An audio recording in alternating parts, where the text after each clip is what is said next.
Hey everyone, and welcome to This Explainer. Today, we're unpacking one of the most fascinating and honestly endearing underdog stories in all of sports history. We're looking at a tale that weaves together the heavy industrial heart of Scotland with, well, a pure, almost artistic vision of the beautiful game. So get ready, because we are diving deep into the incredible legacy of Bobby Ancell and Motherwell Football Club. So, what actually happens when a hardworking, no-nonsense community completely collides with a man who views sports as an elegant art form? That central mystery is really the hook of today's narrative. And as you'll see, the answer is a total transformation that redefined a town and left a massive mark on football history.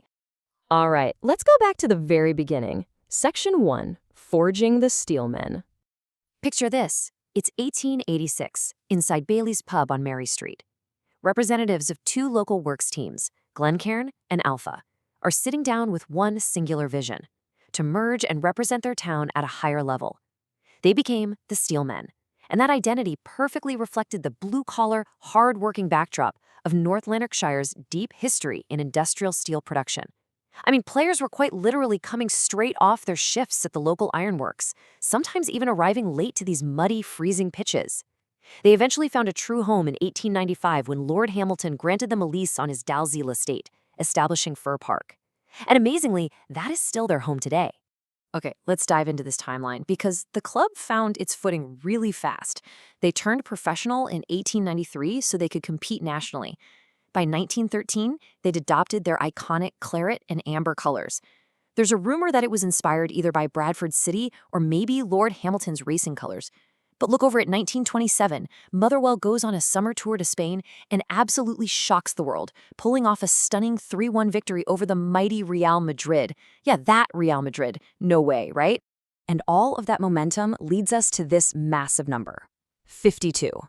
During the 1931 to 1932 season, Motherwell captured their first, and so far only, Scottish League title, completely breaking the dominance of the old firm. And they did it by scoring a jaw-dropping 119 goals. Out of those, 52 were scored by one guy, striker Willie McFadyen. Actually, wait, think about that for a second. 52 goals by one player. It remains a single-season record in Scotland to this very day. Which brings us to the other half of our story. Section 2. Enter Bobby Ancell. A touch of class. Born in Dumfries in 1911, Robert Francis Dudgeon Ancell wasn't just your average footballer. Thanks to his dad being a physical training instructor, he was kind of this natural polymath of sports. As a teenager, he represented his hometown in cricket and rugby. He was even an assistant golf professional, playing off a handicap of 3. This incredibly diverse athletic background really shaped him into someone who approached all sports with a natural elegance, intelligence, and just a distinct sense of style. And that elegance translated perfectly onto the football pitch. Starting out at St. Mirren in 1930, he made a name for himself as this highly intelligent, stylish left-back. Newcastle United bought him for £2,750 in 1936, which quickly led to full caps for the Scotland national team. After serving as a PT instructor during World War II, he wrapped up his playing days by helping Dundee lift a championship, followed by a stint at Aberdeen. But honestly, his real legacy was just beginning. Turning to management in 1950, Ancell took over Dunfermline in 1952. The club was in a rough spot. They had just released 18 players, and Ancell had practically zero budget to work with.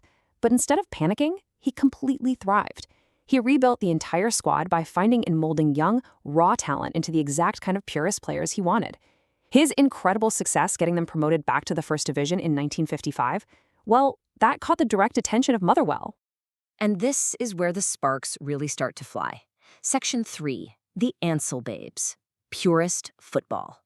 And this brilliantly illustrates the transformation that took place when these two contrasting forces finally met at Fir Park. On one side, you have the historical identity of the Steelmen, blue-collar, industrial, built entirely on sweat and grind. On the other side, you've got Ancell, who comes in and installs a dynamic, stylish culture built on purist footballing principles. He took the hardworking ethos of the town and somehow elevated it into something truly, truly beautiful to watch. His philosophy yielded some absolutely incredible results. By trusting in youth and purist tactics, he developed no fewer than 8 players who went on to gain international recognition. We're talking legends like Ian St. John, Charlie Aitken, and Willie Hunter. And perhaps the most impressive stat of all, From his very first to his very last season in management, Bobby Ancell's sides never once finished a season fighting for divisional survival. He brought complete stability, simply through style. His team became affectionately known as the Ancell Babes, and they became legendary in Scottish football. He proved unequivocally that he could put his purest principles into practice on the big stage. They brought a real touch of class to the Lanarkshire Derby and showed everyone that a provincial working-class club didn't just have to rely on brute force. They could outthink and outplay the giants of the game.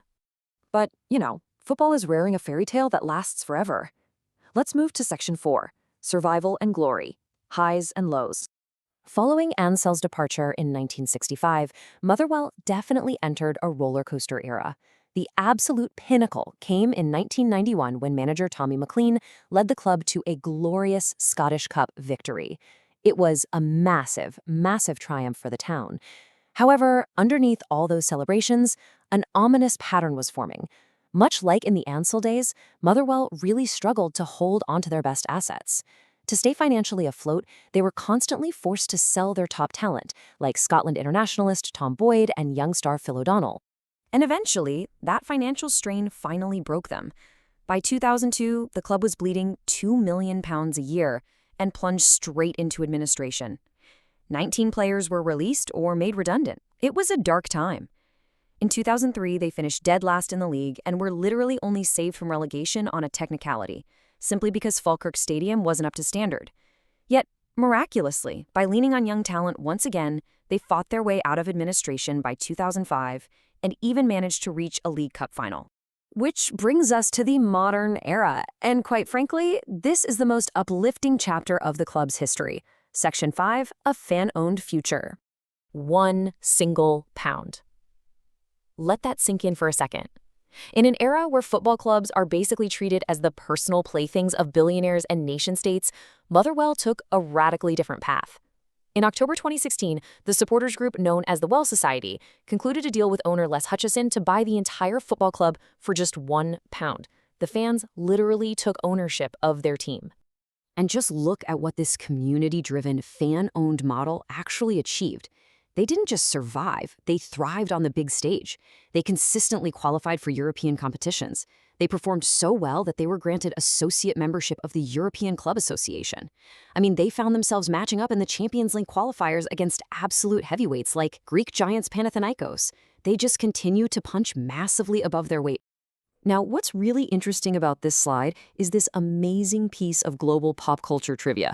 You know that famous Viking thunderclap that went completely viral with the Iceland national team during Euro 2016, where the fans stayed totally silent and then do a synchronized clap that gradually speeds up? Well, Sports Illustrated actually suggests that it was the Motherwell fans who originated this incredible display of unity. How cool is that? So I want to leave you with this final thought. From the muddy pitches of the steelworks to Bobby Ancell's purest babes, to fighting off total financial ruin just to become proudly fan-owned, in a modern era completely dominated by billionaire owners, is Motherwell the ultimate blueprint for preserving the true soul of football? It's definitely a question worth thinking about. Thank you so much for joining me on this explainer, and keep your curiosity alive.